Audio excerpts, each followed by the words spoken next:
possession of Sunderland to be competitive. Yeah, we'll do our usual opposition lowdown on Liverpool later, Marco, but that's been a very curious season for them. I mean, that winning streak they had at the start of the season suddenly just turned into a losing streak. It was weird. Very weird. A lot of players look a little bit out of sorts.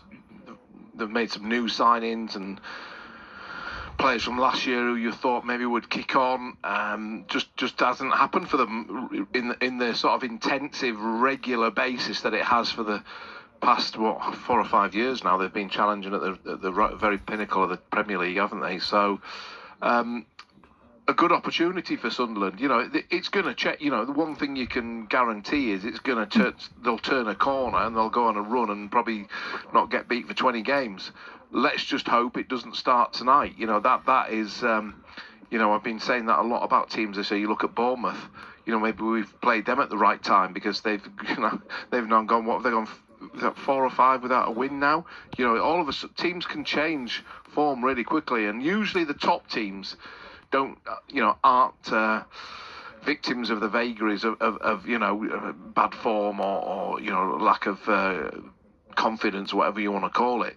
But you know, this Liverpool side have just hit a brick wall at times, and you know, they've been really poor. So I don't know. I think it goes back to my confidence comes from what I've been saying for 2 years about this team in the Championship. We can win anywhere. You know, we won't win every game because we haven't got the strength in depth, but they are organised and drilled and confident, and you know, they also have some flair. You know, you don't win games without a bit of flair, and we've got that. So I think that's what gives me the confidence tonight, is to believe that we can go there and get result. And look, I've been there with Derby in the Premier League, where we went and we trained all week, you know, shut the back door, you know, keep them out, park the bus, whatever you want to call it. We conceded after 2 minutes, and all the work we'd done all week went out the window. So what do you do then? We hadn't worked on a plan B. But I think, you know, so I don't think Sunderland will do that. I think they will, maybe it might be more defensive, but I think they will have something up the sleeve as well. Well, what do you think, Barnsley? Sorry, just to put that, you know, in terms of recent results, you mentioned that horrendous run they went on after they'd beaten Everton 2-1 here. But recently, if you look at their Premier League form, 2 wins, 2 defeats. One was at Manchester City. The other was that surprise one here against Nottingham Forest. They beat Real Madrid in the Champions League. The other surprise was the 4-1 defeat here by PSV Eindhoven. But there is a turnaround. They've clearly, in the last 6 games, they're starting to turn things around again. So they may have sort of ridden that bad run of form. And there was a lot spoken about in that run, and as sad as it is, but the Diogo Jota, his death at the end of, you know, in the summer, clearly, I think, you know, when you talk to people around here, had a considerable knock-on in terms of the players and the team spirit, the dressing room here, and the change, you know, in that dynamic as well. So, you know, there are mitigating factors around all that. And I the don't fact think that, you know, there was that. I'm not sure if, look, shocking as it was. This is only what players have said. Yeah. I've read interviews last weekend, and I noticed that Andy Robertson after Scotland, some of the players, after Scotland qualified for the World Cup, that was the first thing he wanted to talk about. Of course he do. But does it affect? Look, it was obviously something that was, you know, clearly, you know, it affected players a lot. It seems. I'm not saying it's the reason, Marco. No, what I'm saying not, is one small thing that you add to the Isak saga, that tragic event. Yeah.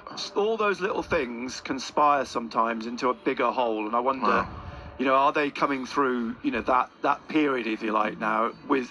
I mean, a lot was spoken. I read an interview about the demeanours of Jurgen Klopp and the demeanour of Arne Slot on the touchline, completely different, and the players like the Arne Slot quiet, more dignified approach, if you like, to the much more sort of gymnastic Jurgen Klopp approach to managing from the touchline. So there's all those little things that have been going on, and then there's always that second season syndrome, isn't there? They always say it's harder to win a title the second season than the first. So I don't know. One thing winning, another thing retaining. Well, we'll talk there's a lot of things in the mix about Liverpool as the evening progresses. I wanted to ask your thoughts, Barnsley, on Sunderland's formation tonight, and whether you think they'll go back to 5 at the back.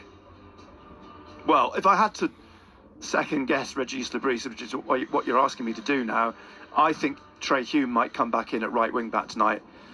And I think they'll go three at the back. I think it'll be Alderete, Ballard, Mukele, Ronaldo at left wing back. That's just my gut feeling about the game. He's talked about Broby. I don't think it'll be tonight that Broby starts, but I wouldn't be at all surprised if he starts at Manchester City on Saturday. So I just feel that away from home at Liverpool, players they've got, the five probably.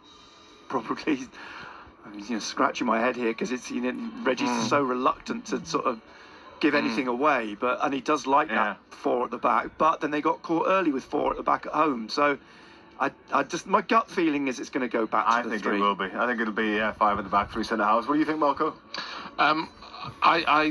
What Nick said first is trying to second guess him is difficult. I think you can play the four and still be defensive and maybe drop your midfield a bit deeper. But depends how Liverpool play. I mean, they push their fullbacks inside sometimes, so that means you need more people in midfield and in your back five. Rather have midfield in midfield than your back five to cope with that extra workload. So until we kick off, until we see how the game develops, I think it's very difficult to say to guess. And the good thing is that both systems have worked well for Sunderland, haven't they? So I don't think it's a preference on one's bad, one is better. I think it'll be to do with what the manager's gut feeling is. Let's hear a little bit more from the manager. A big week for Regis Lebris away to Liverpool tonight. Then, of course, away at Manchester City on Saturday. Yeah, it's probably